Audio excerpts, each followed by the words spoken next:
Damos la bienvenida al abogado Henry Troya. Él es especialista en Derecho Administrativo y Derecho Minero. Fue subsecretario de Minería e Industria entre los años 2015 al 2018 y fue viceministro de Minería en el año 2018. Abogado Troya, le saludamos nuevamente. Quisiéramos iniciar este diálogo siempre interesante y complejo, el tema de la minería que preocupa tanto a la provincia de La Suay. Preocupa porque ve a la minería y algunos proyectos concretos como amenazas directas a sus fuentes de agua, como una amenaza también al cinturón verde de Cuenca. No se ven con claridad proyecciones que hagan los gobiernos de turno sobre el tema de remediación ambiental que se hará luego de que esos proyectos mineros se ejecuten y sobre todo el salto que se hace o de alguna manera las intenciones de evadir temas constitucionales como la consulta previa o la realización adecuada de estudios ambientales. Todo esto configura una problemática bastante compleja y es muy importante desde este punto de vista conocer de su experiencia sobre esto. Uno de los factores importantes también dentro de esto es minería legal o minería ilegal, formal o informal. Y hemos visto en los últimos días varios capítulos en diversas partes del país, particularmente en la zona de Ponce Enríquez, que se pertenece también a la provincia de La Suay, en donde en el 4 de septiembre, recientemente, hubo un ataque a policías durante un robo a una mina. Policías fueron interceptados mientras intentaban cumplir con su labor. Hubo un ataque armado el 14 de junio en Ponce Enríquez que dejó personas fallecidas. Allí estuvo involucrado Baldor Bermeo, el alcalde de esa localidad. El 16 de mayo hubo también en Tres Chorreras, en la provincia de La Suay, otro atentado en el cual hubo gente desaparecida. Bienvenido nuevamente y cuéntenos su experiencia y su visión sobre este complejo tema. Estimado Gustavo, muchísimas gracias por la invitación. Un saludo cordial hacia usted y hacia todos quienes nos están viendo y escuchando a través de este prestigioso medio como es Antena Uno. Eh, pues bueno, la problemática es grande y la temática abundante, así que voy a tratar de centrarme e ir de atrás hacia adelante desde el libreto que se marcó hace un momento. Eh, pues definitivamente tal vez la problemática socioeconómica más fuerte que puede afrontar una comunidad y el país entero como tal es la minería ilegal. Eh, siempre como ecuatorianos vamos a estar gustosos y no creo que exista una sola persona que esté en contra del desarrollo tanto industrial como económico del Estado. Y evidentemente dentro de los factores más potentes que se tiene para conseguir este desarrollo es la actividad minera. Claro, Pero añadiríamos allí nada más adjetivos de que ese desarrollo ojalá sea sostenible y sustentable. exactamente, el gran acápite que está por escribirse es cómo desarrollar la industria minera. Y en esa línea, pues, evidentemente tenemos un correlato terrible de, de una suerte de libreto que han armado los actores antimineros para poder buscar financiamiento de fuentes de minería ilegal y así paralizar proyectos mineros. Alguna vez que conversábamos con fuentes de inteligencia, me refiero a inteligencia policial y militar, conversábamos que tal vez la estrategia más potente para erradicar la minería ilegal en el país es cooptar los espacios por minería legal. Es mucho más fácil controlar a una empresa que se registra ante el servicio de rentas, que tiene un plan de manejo ambiental presentado, que tiene a sus representantes legales comprometidos con la normativa y que son fácilmente pesquisables y auditables versus grupos de cientos y miles de mineros ilegales que atacan un área sin ningún tipo de planificación ambiental ni social, que además llevan conexos varios delitos como tráfico de armas, lavado de activos, prostitución, drogas. Es un escenario sumamente difícil de controlar. Especialmente en la provincia de La Suay, yo comentaba hace unos momentos en la previa, que tenemos un antecedente que es altamente interesante para el análisis y el estudio, que es el caso de Río Blanco, un proyecto que fue demandado por actores de la sociedad civil, actores políticos, que buscaban en ese entonces alcanzar palestra a partir de la demanda de paralización de Río Blanco, y así lo obtuvieron con una sentencia de la Corte Provincial.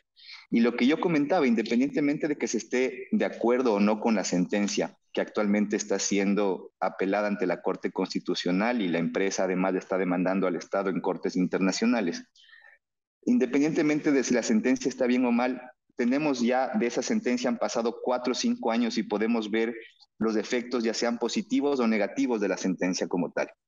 A mi parecer muy personal, el efecto es altamente negativo, porque al suspenderse la concesión de este proyecto Río Blanco y salir la empresa minera, pues he podido observar documentación fotográfica en la que se ve cómo el proyecto fue atacado por minería ilegal, y esta minería ilegal evidentemente tuvo un impacto altamente nocivo en el páramo de la zona.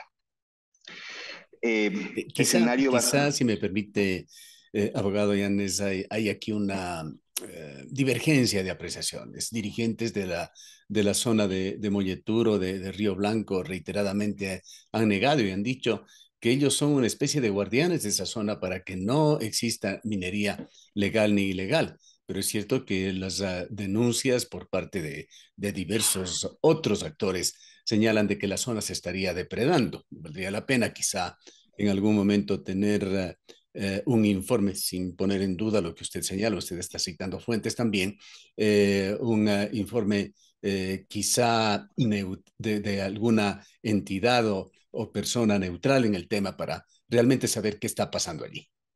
Sí, tal vez la fuente más confiable desde el punto de vista estatal sea la propia Agencia de Regulación y Control, dado que ante ella tengo entendido que se interpusieron los recursos de amparo administrativo, que es justamente la vía legal que faculta a denunciar minería ilegal, eh, para que la autoridad administrativa de la agencia pueda organizar operativos conjuntamente con policía y Fuerzas Armadas, incluso de ser el caso. Entonces, Ha seguramente por ahí habido, tenemos la fuente. sí, ha habido hace algún tiempo ya, pensamos quizá un año y medio, hubo reportes periodísticos de algún medio de comunicación local con credibilidad que reportó también que en la zona no pasaba nada, pero reitero, hace año y medio. Sí, bueno, lo que a mí me sorprende ya a día de hoy es que se está comenzando a fraguar un libreto muy parecido en la zona de Ponce Enríquez.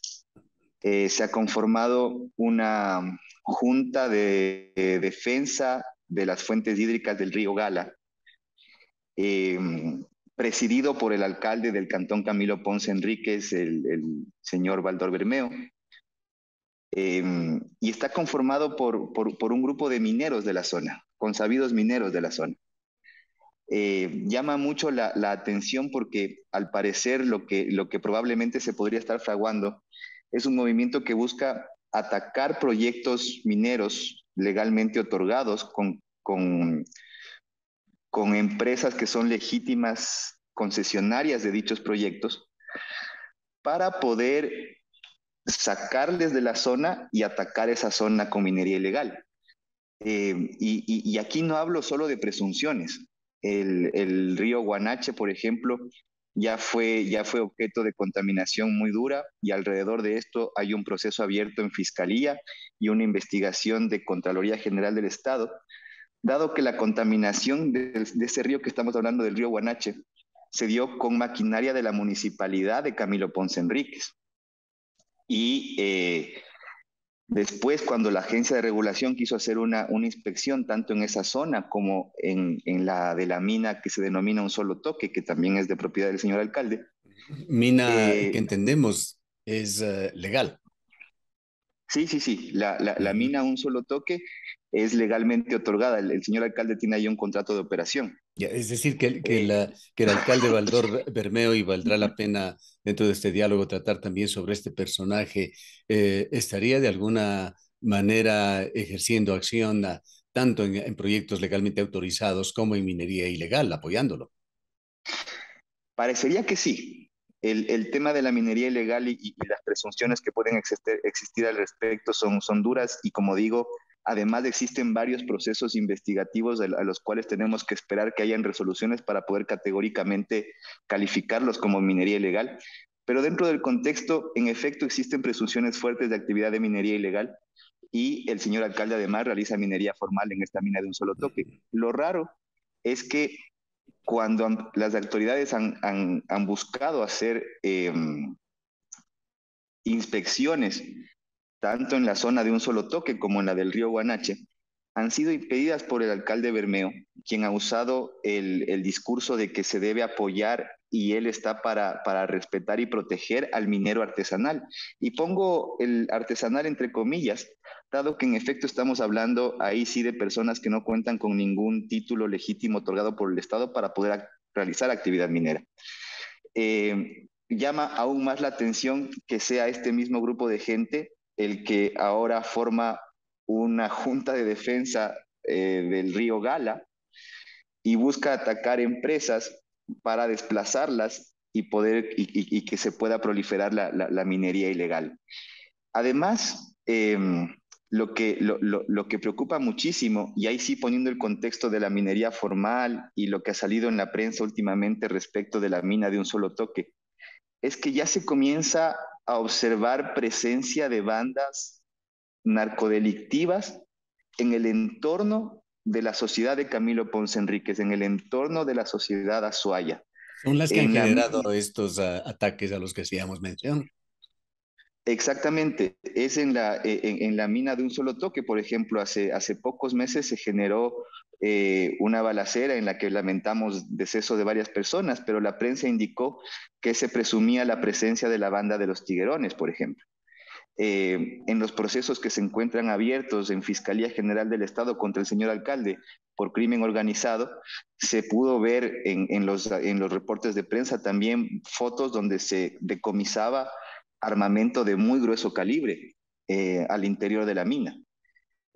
Y tanto lo que tiene que ver con tráfico de armas como lo que tiene que ver con crimen organizado son componentes que son sumamente, que siempre se encuentran presentes en el conglomerado de lo que significa la minería ilegal y todo el problema que esto conlleva, no solo desde el punto de vista de la evasión fiscal que sufre el Estado, no solo desde la evidente contaminación ambiental que genera esta actividad. En la misma zona de Ponce Enrique se tiene un juicio instaurado por el país Perú en contra del Ecuador por la contaminación del río Amarillo, que precisamente se desencadena de las plantas de beneficio de la zona de Ponce Enríquez, sino que además la minería ilegal trae esto, trae un problema sociopolítico sumamente fuerte para las comunidades, para las personas, para los poblados de la provincia de La Suay, en los cuales, como se puede ver, ya comienza a denotarse la presencia de bandas narcodelictivas. En lo que respecta a la actividad artesanal, ilegal, o en todas las formas y calificativos que tiene, es un problema extendido en todo el país. Por supuesto, por supuesto. La diferenciación clave entre la minería artesanal y la ilegal es que el artesano como tal obtiene un permiso de funcionamiento por el Estado ecuatoriano en el cual él justifica que va a ser minería únicamente para sustento y hasta ahí el volumen de artesanal. La minería ilegal es una minería que no cuenta con ningún tipo de permisología gubernamental y obviamente extraen todo lo que les es posible hasta ser detectados, detenidos o que agotan el mineral o destruyen la zona. Y definitivamente tenemos varios focos de minería ilegal. Ponce Enríquez tal vez es de los más conocidos, pero en la zona de Zaruma, en la zona de Portobelo, en la provincia del Oro, también es muy conocido. En las provincias de Zamora Chinchipe también se tienen asentamientos fuertes, en la provincia de Loja también se tienen asentamientos fuertes de minería ilegal, en la parte norte del país, no se diga en lo que tiene que ver con la zona de Buenos Aires, En Morona, Santiago, también hay fuertes asentamientos de minería ilegal vinculada a poblaciones indígenas. Así que tenemos la dicha de ser un país muy rico en minerales y a la vez la responsabilidad enorme de poder desarrollarlos de manera adecuada y de tener una política pública que pueda hacerle frente a un desarrollo sostenible de estos minerales. Ahora, la minería legal en Ecuador es sinónimo de minería responsable. Pues así se ha buscado, es lo que se busca, la minería formal y principalmente igual, hace años cuando yo era autoridad del sector minero, cuando tuve este orgullo, esa responsabilidad, y teníamos entrevistas, siempre se hablaba de que no tenemos, de que solo nos quedamos en el discurso de la minería formal, porque no se tiene ejemplos tangibles, especialmente en lo que era proyectos a gran escala. La minería a pequeña escala pues tiene una larga data y hay varios ejemplos de buena minería como de mala minería, pero en lo que era a gran escala siempre había una incertidumbre de por medio de qué significaba hacer minería a gran escala y si el Ecuador estaba o no eh, contaba o no con las herramientas suficientes como para poder regular y controlar una actividad de gran escala. Ahora, ya pasados los años, tenemos un proyecto, dos proyectos en Zamora Chinchipe funcionando dentro de lo que es el régimen de gran escala, Fruta del Norte, Mirador, ambos con continuo control estatal y implementando muy buenas prácticas tanto en el tema ambiental como en el tema técnico minero y de relacionamiento comunitario. Ambos proyectos tienen una conflictividad sumamente baja, mucho menor de lo que tenían cuando se estaba negociando los contratos de operación. Así que, pues la minería formal, al parecer, en lo que significa los proyectos de estos emblemáticos, está avanzando con pie firme y por un muy buen camino. ¿Qué impacto, en su criterio, hasta donde usted conoce, abogado Troya, tienen estos proyectos que usted está señalando? ¿Qué previsiones tienen en cuanto a remediación ambiental? Pues bueno, ambos proyectos para poder arrancar en su día uno tuvieron que contar con la aprobación del plan de cierre de mina. Y este plan de cierre de mina tiene componentes eh, tanto bióticos como de flora, fauna, rescate animal, rescate arqueológico.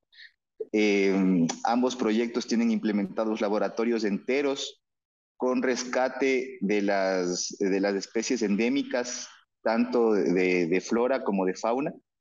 Yo tuve el honor de conocerlos. Así que se tiene previsto en los planes del proyecto, por ejemplo, de Fruta del Norte, que al terminar la labor de mina, que en el caso de Fruta del Norte será después de 12 a 14 años, la empresa tiene la obligación legal y tiene las pólizas adquiridas para el cumplimiento de esta responsabilidad de dejar el ambiente de flora y fauna, el rescate biótico, aminorando el impacto en cerca de un 90%. Estas pólizas que usted señala se refiere a pólizas de seguro que garantizan el cumplimiento Sí, tienen pólizas de garantía ambiental, de exactamente. garantía ambiental. Ya, el tiempo es bastante corto. Quisiera preguntarle también su criterio sobre cómo están cumpliendo las compañías formales con los temas de consulta previa, de presentación de estudios ambientales en forma oportuna.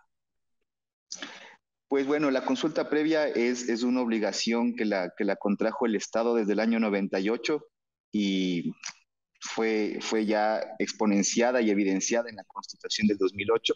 A partir de eso hemos tenido varias sentencias a nivel de Corte Constitucional y de Justicia Ordinaria, en las cuales es irrefutable la obligación que tienen los proyectos de desarrollar consulta previa libre e informada en comunidades, pueblos y nacionalidades indígenas, montubios y afrodescendientes.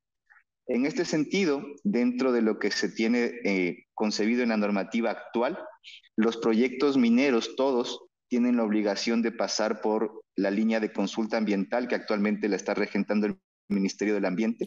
Sin ella La no pregunta pueden es, obtener ¿en qué su, medida lo están cumpliendo? como digo, ningún proyecto puede realizar actividad sin cumplir esta porque es uno de los requisitos obligatorios para obtener la licencia, sin la cual no se puede operar. Ahora, la gran preocupación,